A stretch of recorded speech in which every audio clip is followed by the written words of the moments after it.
তো ব্যবসা যে করবেন ওটাতে কার বিধান আছে? মানে আমি এতক্ষণ একটু বোঝাতে চাচ্ছি যে যা কিছু করতে চাচ্ছেন সেখানে কার বিধান? এটা হলো ইবাদত। এটা কি শুধু সালাত আদায় করার নাম ইবাদত না।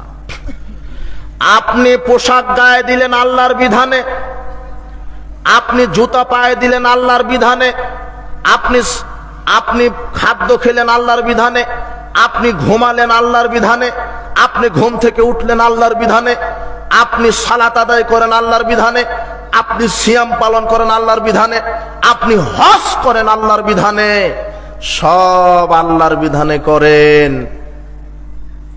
কিন্তু নেতাজি আপনি রাজনীতি কার বিধানে করেন?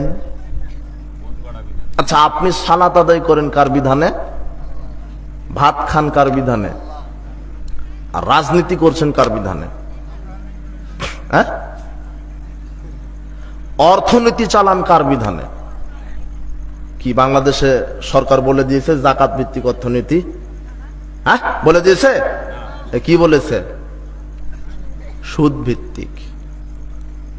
বাড়ি করবেন লোন দিব, ব্যবসা করবেন লোন দিব, মানে শয়তান আছেই শুধু সুদ চালু রাখবে। বুঝেননি কথা?